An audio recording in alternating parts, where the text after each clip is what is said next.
Alright, and this is part 8 of the Let's Read of Flush. But before we do that, I just want to say right now, the Let's Talk About Pop Music for Spring will be coming out sometime next week, either Wednesday or Friday. I'm not sure which at this time. Thank you all for being patient. I've just had a lot on my plate because I'm actually graduating high school pretty soon. But for those of you who actually came to listen to me read the book, let's get right in it. Chapter 15. Mom and Dad left on their hot date at exactly 7:15. The Coral Queen opened for business at 8, so Abby and I didn't have a moment to spare. We rode our bikes to Rado's house and jumped the wooden fence, which turned out to be a very bad idea. Rado and his parents were still vacationing in Colorado, which I knew, but they left Godzilla at home in the backyard, which I didn't know. Godzilla isn't the world's smartest dog, but he's the biggest that I've ever seen. Rado says that he's part Rottweiler, part Newfoundland, and part grizzly bear. He easily outweighed my sister and me put together, and he wasn't all that happy to see us. "Good dog," I said in the calmest voice that I could fake. "Nice try," whispered Abby, "but we're still gonna die." Godzilla had cornered us against the fence, and we didn't dare make a move. I was hoping that the beast remembered me, although it probably wouldn't matter. If the neighbors had forgotten to feed him, Abby would be the appetizer, and I would be the main course. "Here, boy," I said, holding out my right hand. "Are you crazy?" Abby hissed. "Dogs never forget the smell of a person they've met." "Says who?" "Well, the Animal Planet, that's who. They did a whole show on dogs' noses." I said, "Yeah, well, obviously you missed the episode on dogs' teeth." But Godzilla didn't chomp off my hand. He sniffed it suspiciously and nudged it with his moist snout. I'd be lying if I said that I wasn't shaking. "Noah, his tail's not wagging," Abby said under her breath. "Thanks for the bulletin. If he bites you, I'm biting him." "Easy, girl," I said. "They say you can look into a dog's eyes and know whether he's friendly or not." Unfortunately, I couldn't see Godzilla's eyes because they were hidden beneath thick tangles of black Newfoundland hair. A pearly string of drool hung from his mouth, which meant he was either hot or hungry or possibly both. With my left hand, I fished into my pants and took out a green apple I brought along for a snack. Abby grunted. "Noah, you've got to be kidding me. Dogs don't eat fruit. It's the best I can do unless you got a sirloin steak in your backpack." I held out the apple and said, "Here, boy, yum." Godzilla cocked his anchor-sized head and let out a snort. "It's a Granny Smith," I said, as if he actually understood me. "Go out and try it. It tastes good." "Yeah, if you're a squirrel," my sister muttered. But to our total amazement, the huge dog opened his huge jaws and clamped down its huge fangs on the apple, which he firmly tugged from my trembling hand. As Godzilla trotted away with his prize, I said to Abby, "Check out his tail." It was wagging cheerfully. Abby and I hurried towards the canal, where Rado kept a blue dinghy tied to his seawall. His father had salvaged the little boat off a scuttled motor yacht and patched up the fiberglass as good as new. It wasn't more than 10 feet long, but it was dry and sturdy, with high sides and a deep hull. Rado, Tom, and I often took it out on calm days to snorkel around the bridges. When we climbed into the dinghy, I tossed Abby one of the life vests. She insisted that she didn't need it, but I told her that we weren't going anywhere until she put it on. Next, I gave her a quick lesson on cranking the outboard motor. It was an ancient little Evinrude that would be stubborn before it warmed up. I showed Abby how to use both hands to yank the starter cord, which was tricky. If you didn't let go in time, the pullback could wrench you off balance and spin you overboard. After half a dozen tugs, the motor sputtered to life in a burp of purple smoke. Rado's dad always made sure the gas can was full, but I checked anyway, just in case. Getting stranded would be a total disaster. How much do you want to bet that that's foreshadowing for things to come? My sister moved to the front of the dinghy and untied the bow rope. I unhitched the ropes, and we shoved off. "Ready?" I asked her. "Absolutely," she said, and flashed me a double thumbs up. As we cruised slowly towards the mouth of the canal, I glanced back and saw Godzilla watching us from the seawall. He barked once, but the noise was muffled by the juicy green apple still clenched in his jaws. Growing up near the ocean, you hear some strange superstitions. For instance, a lot of fishing captains won't let you bring a ripe banana on board because they believe it's bad luck. Well, that's just bananas. Nobody knows how that one got started, but Dad told me that it's been around on the docks since before Grandpa Bobby's time. Another superstition is that dolphins bring good luck, so I was glad to spot a school of them herding bait fish as Abby and I motored up the shoreline. By counting the dorsal fins, we figured out there were 6 grown-up dolphins and 1 baby, and they were having a blast, zipping in frothy circles, tossing mullets high in the air. I don't know if they're really a good omen, but seeing wild dolphins always makes me feel better. Any other time I would have stopped the boat and watched them play, but Abby and I were in a hurry. It stays light very late during the summer, so it was a clear ride to Dusty Muleman's marina. By the time we reached the channel markers, the waves had gotten choppy. I nosed the dinghy into some mangroves, cut the engine, and hopped out, balancing my skateboard shoes on the slick, rubbery roots. My sister dug through her backpack and took out a bottle of Gatorade, some bug spray, a Lemony Snicket book, and a flashlight. I hate the Lemony Snicket books. There was not a joke in there or anything, I just want to make it very clear that I hate the Lemony Snicket books. Then she handed the backpack to me. "Sure you're okay with this?" I asked. "I'll be gone a while." "Oh, give me a break," Abby said. "Of course I'm okay. Stay right here until you hear my yell, 'Geronimo!' Then you know what to do." "Why Geronimo?" she asked. "Because I saw somebody do that in a movie once." "What does that even mean?" "It means hurry up and rescue me before I get my butt kicked by Dusty's big ugly goon," I said. "No more questions, okay? Keep out of sight and I'll see you later." As I began working my way towards the docks, I heard Abby call out, "Be careful, Noah." I waved over my shoulder but didn't look back. By the time I broke free of the mangroves, my shoes were soaking wet and my shins were scraped from the barnacle-covered roots. Crouching low, I dashed across a clearing and ducked behind Dusty Muleman's ticket shed. There on the ground, side by side, were the two large crates that Shelley had told me to look for. Peeking around a corner of the shack, I saw that the parking area was filling up with cars. Customers were already lined up to board the Coral Queen. There weren't any kids in the crowd because kids aren't allowed in the casino boat. That's why I had to be so careful. Using the sharp edge of a rock, I pried the lid off of the first wooden crate. It was full of liquor bottles, rum from Haiti according to the labels. Silently, I replaced the cover and moved on to the other crate. As Shelley had promised, it was empty. I squeezed inside and dragged the heavy lid back into place. In order to fit, I had to lie flat and pull my knees to my chest. Abby's backpack, stuffed with the containers of food dye, served as a lumpy pillow under my head.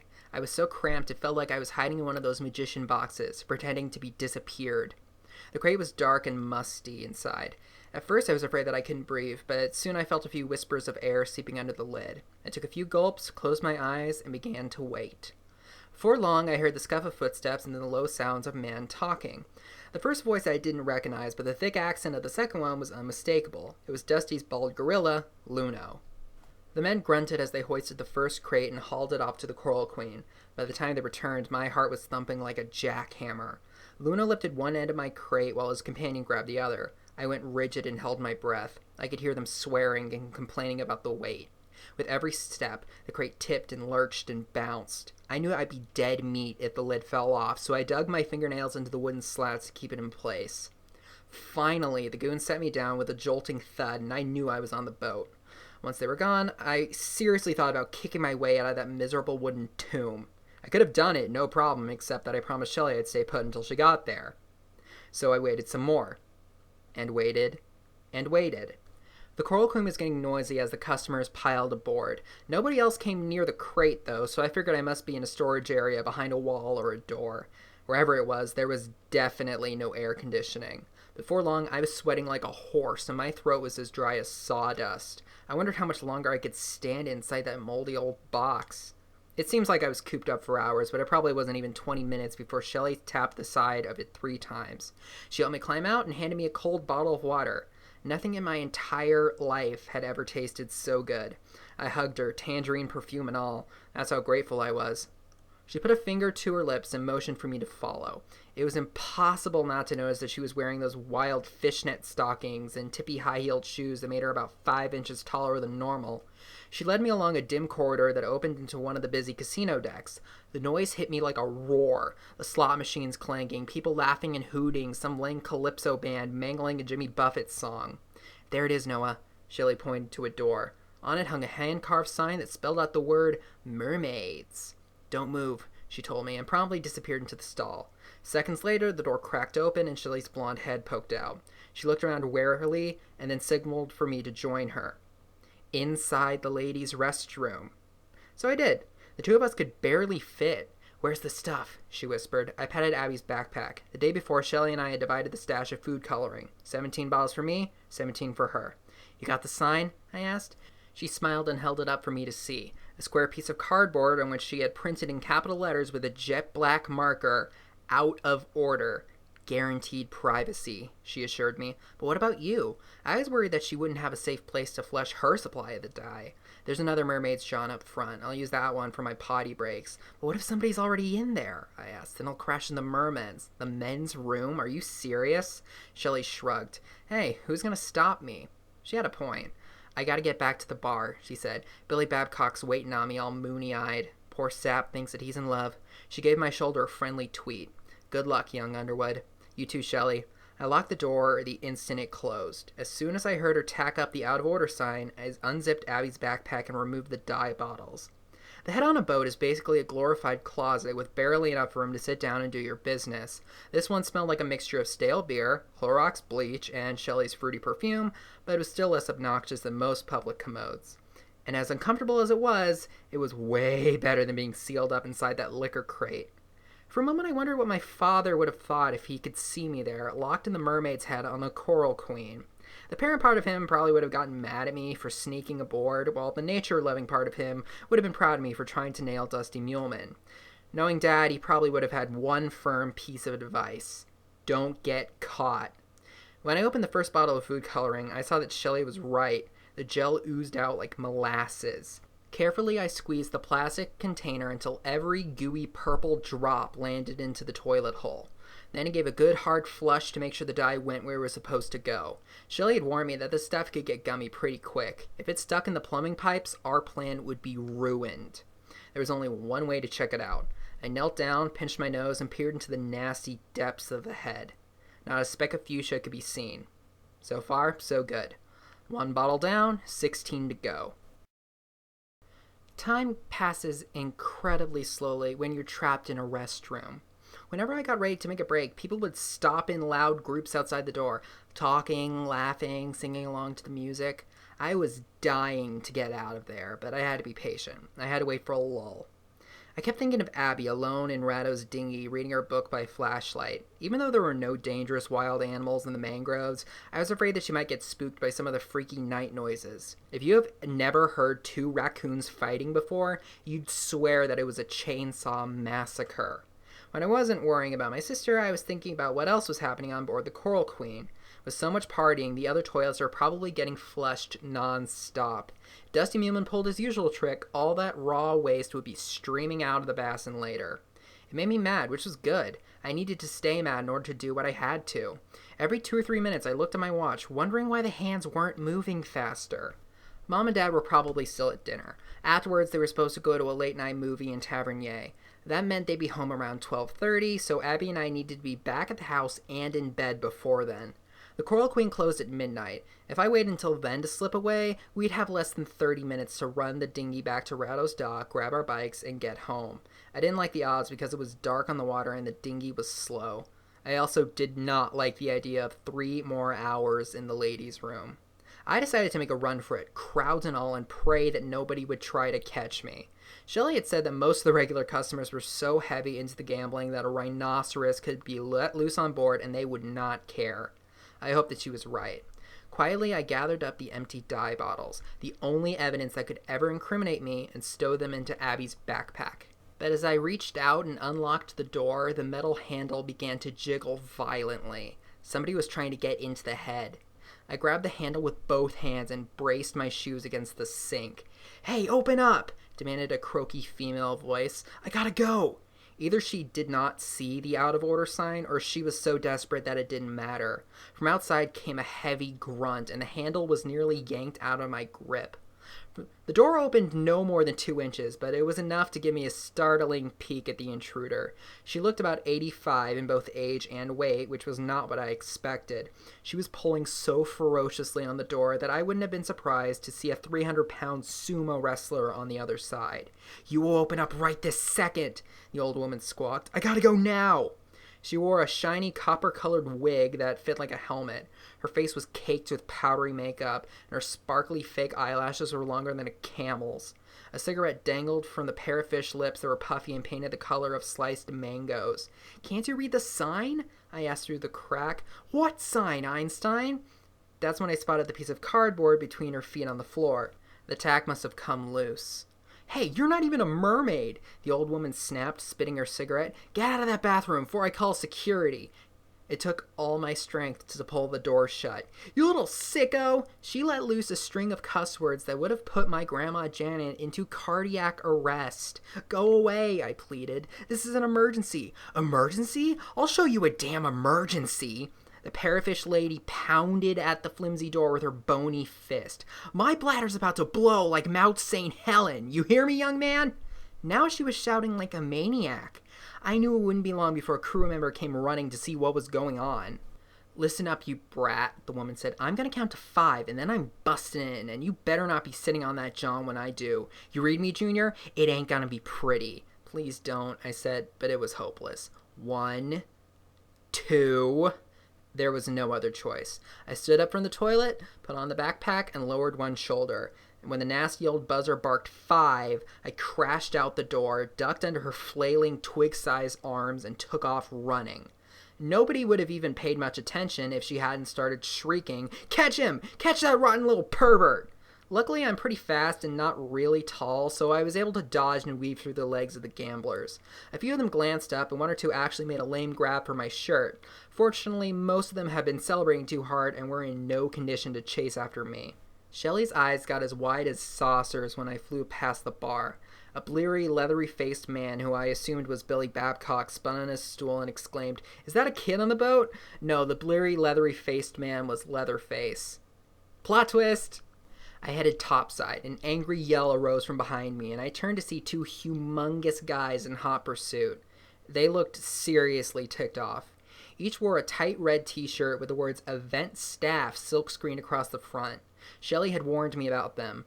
The bouncers. They bellowed at me to stop, but that was not going to happen. I scampered to the upper deck and ran straight for the bow. Reflected below, in the glassy basin, were the twinkling, Christmassy lights of the Coral Queen. It was a long way down to the water, longer than I imagined. "Game's over," a voice said. I turned to face the bouncers, 400-odd pounds of meat and muscle. Panting from the chase, they wore cocky grins. They thought that they had me cornered, but they were wrong. One of them beckoned me with a beefy finger. "Let's go, boy." I kicked off my shoes and stuffed them into Abby's backpack. The other one spoke up. "Chill out, shrimp. Don't you try anything stupid." After that shrimp remark, I couldn't resist messing with him. Aw, man, he's gonna go all Edward Elric on their asses. Whoa! "If I fall overboard and drown," I said, "you guys are in deep trouble." "Yeah, right. My mom and dad will sue Dusty Muleman for every cent that he's got, so you better watch it." The bouncers looked at each other and their smiles faded. While they huddled to discuss their next move, I ducked under the railing and edged into position. I purposely didn't look down again. One of the goons took a step towards me. "What do you think you're doing? You nuts?" he asked. They were getting ready to rush me. I could tell. "Move away from there," ordered the other bouncer, also moving forward. "You're gonna break your fool neck." "I wasn't planning on it," I said. Something like panic showed in their pudgy, squinting faces. They figured that they'd lose their jobs, or worse, if they let something bad happen to me. One of the men whipped out a walkie-talkie and held it close to his mouth. "Luno, better come check this out." "Yeah, tell him to hurry," the other man said. "This kid's a real space case." It was definitely time to go. The bouncers reached out and lunged, but I was already in the air, falling sweetly to freedom. Or so I told myself as I hollered, "Geronimo!" Chapter 16. Yes, that was all just one chapter. I don't remember hitting the water, but I do remember sinking. Not very deep, but deep enough to remind me that I was wearing Abby's backpack. I could have ditched it, but that would have been the same thing as littering. Besides, Ms. Abby Underwood was written in bright red marker on 2 different spots on that backpack. If somebody found it and saw all those empty food coloring bottles, we were busted. Hurriedly, I loosened one strap of the backpack to free my right shoulder, which made it easier to swim. I wasn't breaking any Olympic records, but I was definitely putting some distance between myself and the Coral Queen. At any moment, I expected the blue dinghy to come chugging into view, Abby riding to the rescue.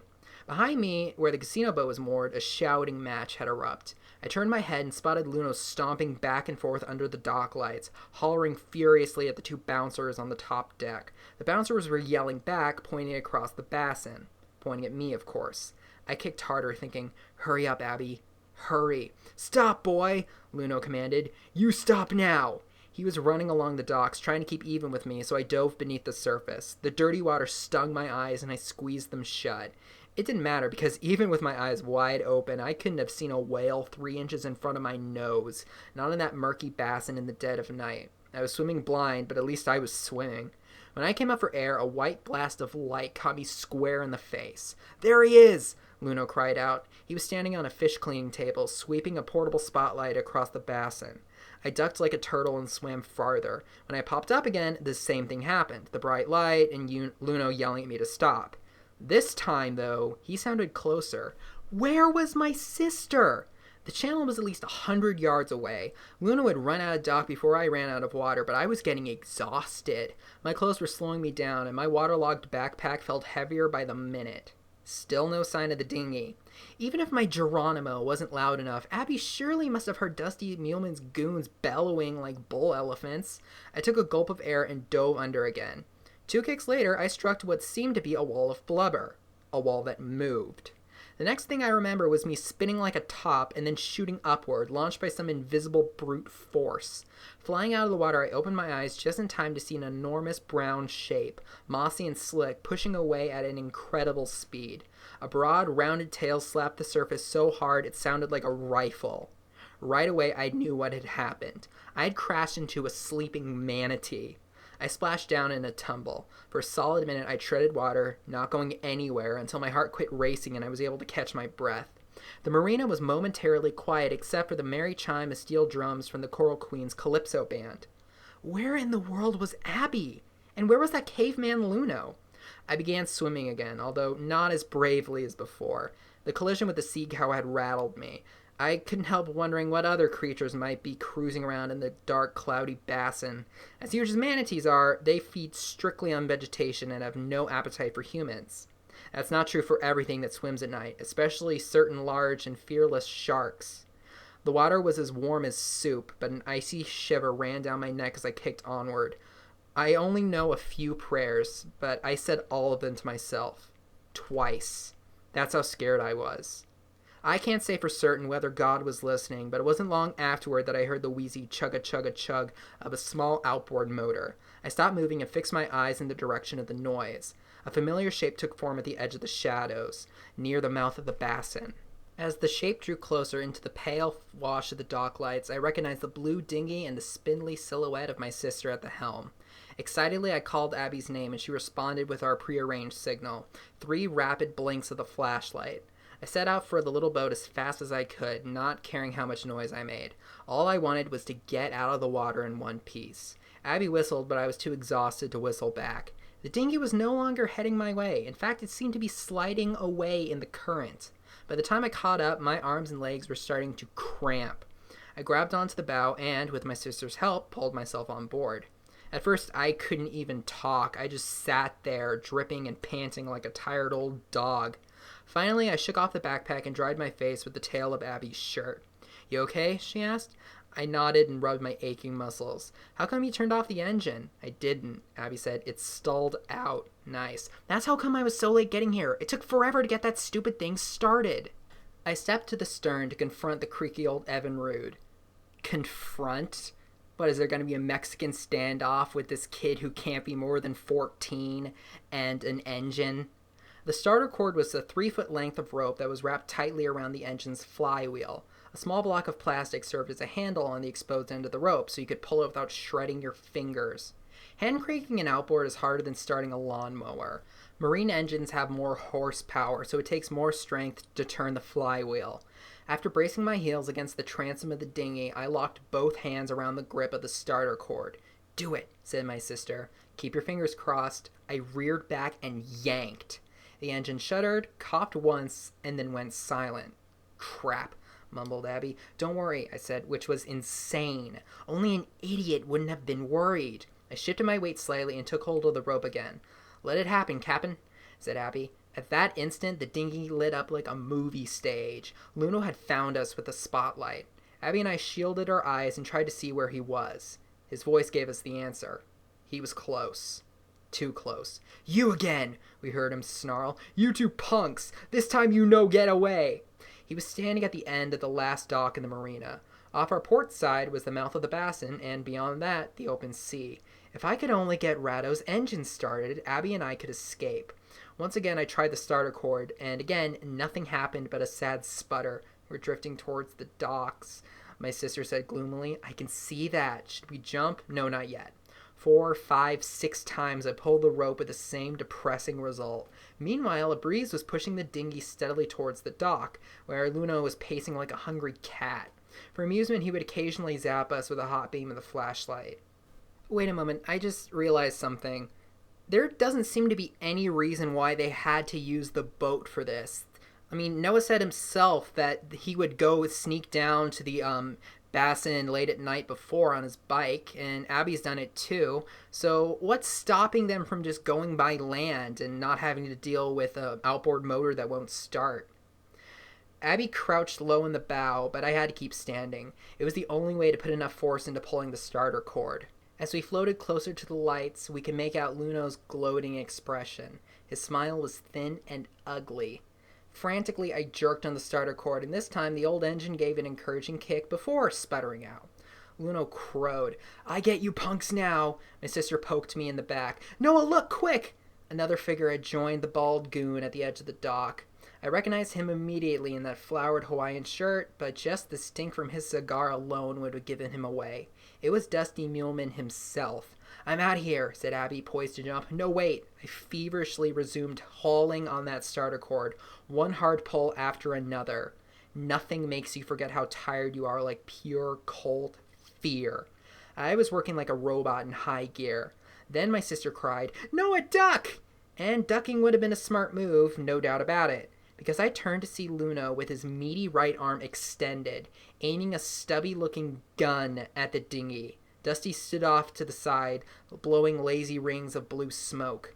The scene was so unreal that I just froze. It was like watching somebody else's nightmare. I felt blank and numb and far away. "What's the matter with you? Get down!" Abby yelled.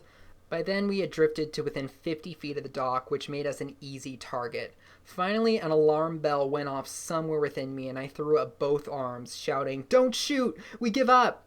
Dusty chuckled quietly. Luno was leering like a psycho. He did not lower the gun barrel 1 millimeter. "You kids make bad mistake," he said. "Now must pay." If I was ever going to wet my pants in public, it would have been right then and there.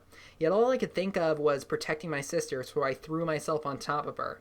The landing wasn't very graceful. I banged my chin on the gunwale and nearly capsized us. Wrapping my arms around Abby, I waited for the explosion of a gunshot. It never came. A fierce and breathless struggle had broken out on the dock. Peeking over the side of the dinghy, Abby and I witnessed an amazing sight. As if dropped from the sky, a third man had materialized under the dock lights, and he was pounding Luno into a sweaty lump of jello. The only sign of Dusty Muleman was the slapping of his designer flip-flops against the ground as he scurried off in terror towards the Coral Queen. The cheerful tinkle of steel drums now mixed with Luno's odd, piggish grunts, the wiry stranger swinging a deck mop with painful accuracy. In fact, he wasn't a total stranger to me and my sister. We were near enough to see the M-shaped scar on his weathered tan face, and the bright gold coin swinging from the chain around his neck. "The pirate guy!" Abby whispered gleefully. "Outrageous!" "Don't you move," I told her, and clambered to the stern. I seized the handle of that starter cord and, from a squatting position, yanked with every ounce of muscle that I had left. By some small miracle, the rickety old engine purred to life. I whipped the dinghy around, aimed it towards the channel, and twisted the throttle wide open. I glanced back just as the mysterious pirate was hurling Luno's stubby gun into the Bassin. For an old geezer, he had a good arm. After reaching the open water, I slowed to half speed. Running a boat at night is tricky because you can't see very far or very clearly, and a cheapo flashlight doesn't help much. All kinds of hazardous clutter could be floating in your path. Boards, driftwood, coconuts, ropes, and it wouldn't have taken much to wreck the propeller blades on the old Evinrude. Okay, maybe the angle that they're going is that it would have taken too long for them to get there by land, but it's nice. It would have been nice if they had actually said that, because that boat has caused a lot of problems for them so far. Abby perched on the bow, watching out for obstacles while I tried to navigate by the lights of the shoreline. Motels, mansions, RV parks, tiki bars. The darkest stretch was Thunder Beach, peaceful and deserted under a yellow moon. An ideal night for a mama turtle to crawl up and lay her eggs, I thought. The salt air felt good on our faces as we ran against a light chop. Above us hung a glittering spray of stars that stretched all the way to Cuba. I was happier than I had ever been, and so was Abby. "We did it!" she cheered. "We are so hot!" "Adios, Captain Muleman," I shouted with a phony salute. The hardest part of Operation Royal Flush was over. We'd laid the trap and escaped, though barely. Being chased by Luna wasn't part of the plan, but it didn't spoil anything. For now, Dusty Muleman and his gorillas wouldn't be able to figure out what I'd been doing aboard the Coral Queen, since the only clue had gone down the toilets. Way, way down the toilets into the holding tank, the last place that they would ever stick their heads. Only later would Dusty realize what I'd done, and by then he'd have much bigger problems to deal with, namely the U.S. Coast Guard, which I intended to call first thing in the morning. But as jazzed as I was, I couldn't forget how close Abby and I had come to being shot. Shot! It was unbelievable. Why, I wondered, would Dusty stand there and let Luno take aim at a couple of kids? We must have really annoyed him, I thought, with all our snooping around. And what were the odds of being rescued for a second time by the same stranger? Either the old pirate was following us around like some sort of weird guardian angel, or Abby and I were the two luckiest kids in Florida.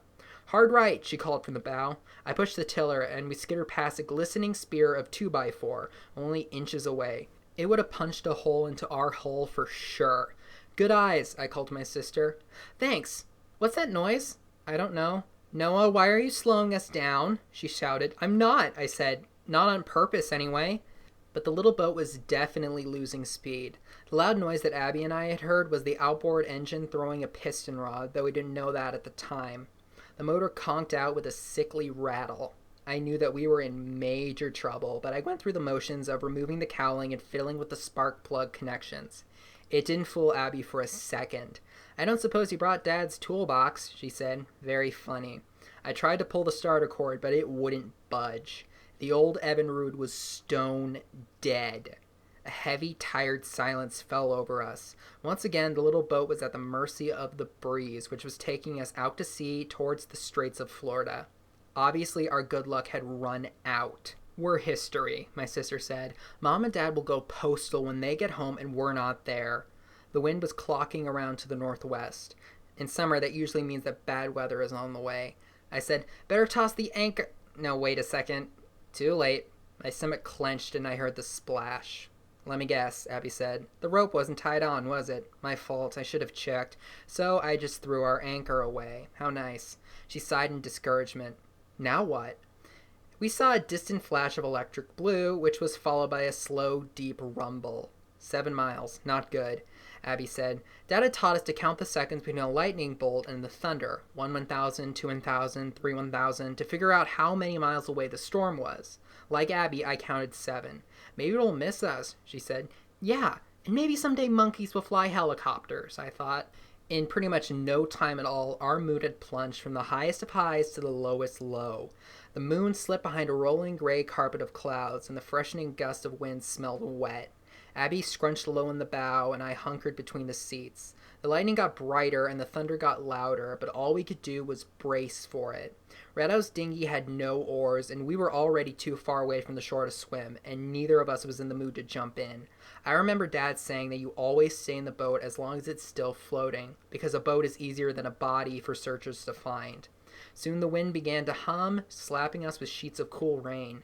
"You all right?" I asked my sister. "Snug as a bug," she said. The little boat slopped across the crests of the waves, moving farther and farther away from the shore. Stabs of lightning turned the dark into daylight, and I'd catch brief glimpses of Abby covering her face with a backpack. I felt horrible for getting us into such a mess, and I was furious at myself for letting her come along. It was one of the dumbest things I have ever done. The wind-whipped raindrops stung our skin, and every thunderclap sounded like a bomb. As hard as I tried, I couldn't stop my knees from knocking against the hull. I didn't want Abby to know how frightened I was, or how much danger that we were in. If a lightning bolt struck the dinghy, we would be roasted like crickets on a radiator. I wiped off my wristwatch and checked the time. 20 minutes to 1. Mom and Dad were home by now, going nuts trying to find us. I felt like throwing up. "Hey, Noah," Abby said. "What?" "My butt's underwater."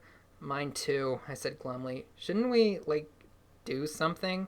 "Yeah, I guess." We spent the next 2 hours bailing the boat, which is a major pain when all you got are empty food dye bottles that hold 1 ounce of liquid. Give me your head! Stop! Give it back! Stop complaining! We're just gonna get the water out! Who would have guessed that reading out loud a book would provide two opportunities to reference Full Metal Alchemist? Luckily for us, the storm blew through swiftly. The rain quit and the dinghy didn't sink. No sooner had the stars come out again than I heard Abby snoring. I wasn't sure how far offshore we drifted, but I could still see the faint string of lights that marked the coastline. I stretched out on one of the seat planks, staring up the moon and wondering how long it would take for somebody to spot us. I was determined to remain awake, in case a boat passed close by. I could then signal for help with a flashlight. But my eyes didn't stay open for very long. The next thing I remember was the sun warming my cheeks, a seagull squawking overhead, and something moist splatting in my hair. One lousy little juice box. Is that all we've got? I asked Abby. What happened to the Gatorade? I drank it, she said. I would have brought a whole cooler if I'd known that we were going to get lost at sea. Well, do you want the juice or not? She was still red in the face from laughing after the seagull crapped on my head. I thought she was going to have a total coronary. Then I almost fell overboard while dunking my hair in the water trying to wash the poop out. Abby thought that that was really amusing as well. And I guess it was. At least it kept our minds off the situation, which was getting more and more depressing every second. I was happy to share the juice box, even though I usually can't stand fruit punch. When you're thirsty enough, you'll drink just about anything. It was only 8 in the morning, and we were already damp with sweat. That's your July in the Florida Keys for you. By noon, I knew that we would be in rough shape. I was ticked at myself for not saving some of the rainwater that we bailed from the boat. Remind me to not try out for Survivor, I grumbled to Abby. She arranged the backpack on her head like a fat, bumpy hat. I used to think that Dad was the psycho in the family, but look at us, she said. No water, no shade, no food, not even a fishing rod that we can catch something to eat with. A small airplane passed overhead, the third one of the morning, and we both stood up to wave. The plane circled once and then flew off, dashing our hopes again. From that altitude, the dinghy must have looked like a blue dot on blue paper. Noah, when am I allowed to get scared? Abby tried to make it sound like she was kidding, but I could tell that she was partly serious. At least we can still see the shore, I said. So how deep is the water here? As we'd floated east, past the reef line, the color had changed from turquoise to indigo. I didn't know the exact depth, but I guess low on purpose. 50, maybe 60 feet. Not real deep. Not for a tuna, maybe, said my sister, but way too deep for me. Are you planning on taking a swim? Yeah, me and the hammerheads. She scanned the horizon and frowned. You said that there would be charter boats all over the place. You promised that somebody would find us by 9 o'clock. Yeah, and there's still an hour left in my prediction. I was trying not to sound as bummed out as I was. Miles away, we could see the blocky shape of a freighter steaming south and a few deep-sea boats trolling back and forth. None of them were heading our way. Not even close. I tried to pull start Rado's engine again, but it was no use. When I closed my eyes to take a break from the sun, I realized that I was already thirsty again. My father says that the summer heat in Florida is like the devil's oven, and that's about right. Something started whining like a rusty hinge, and I looked up to spy another seagull circling the dinghy. Bet you $5 he takes a dump on me too, I said. Abby managed to giggle. I'm safe under the backpack. It was amazing how calm and good-natured she was, considering how much trouble that we were in.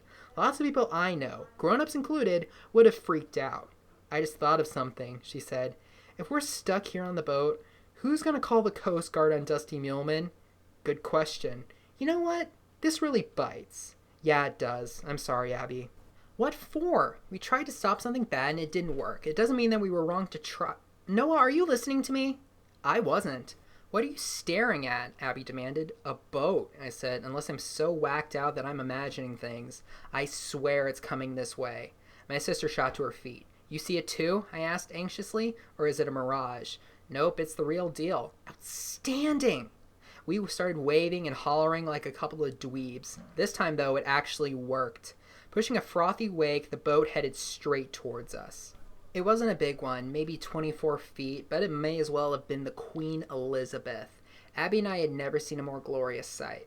Two figures, both of them hatless and wearing wraparound sunglasses, stood at the console under the T-top. As the boat drew closer, it slowed down and banked slightly, revealing large orange lettering on the side. Tropical Rescue, it said. Noah, is that who I think it is? Abby asked weakly. The one and only. Do you want me to start sobbing and shaking? Not yet, I told her. First, let's see how pissed off he is. Is that Mom with him? Please tell me it's not Mom. No, Abby, Mom usually wears a shirt. We quit waving and cupped our hands to our eyes, trying to see the bare-chested person through the glare. With relief, Abby said, "Oh, good, it's a man. Yeah, but guess who?"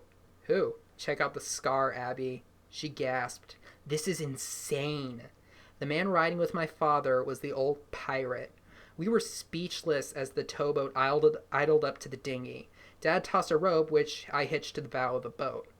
"Hey guys," my father said. "Long night?" We nodded lamely. The stranger stood next to Dad, smiling and fingering the gold coin on his neck. He seemed to be studying us closely. Dad helped me and Abby aboard the towboat, and when he pulled us close, he squeezed like he might never let go. "Are you two okay?" He examined us from head to toe and seemed pleased to find that there were no bullet holes, shark bites, or missing limbs. "We're good," I told him. "Just a little thirsty, that's all." The old pirate guy handed each of us a cold bottle of water. "Who are you?" Abby asked him without even saying thanks. "I'm sorry, but it's driving me crazy." The stranger took off his sunglasses and glanced over at Dad. It wasn't exactly a sad look, but there was something heavy about it. "Kids," said my father, "say hello to your Grandpa Bobby." What? I thought that Grandpa Bobby was dead. And man, was this a long part. The two longest chapters in the book right next to each other. Well, how many further developments will there be? We'll see you next time.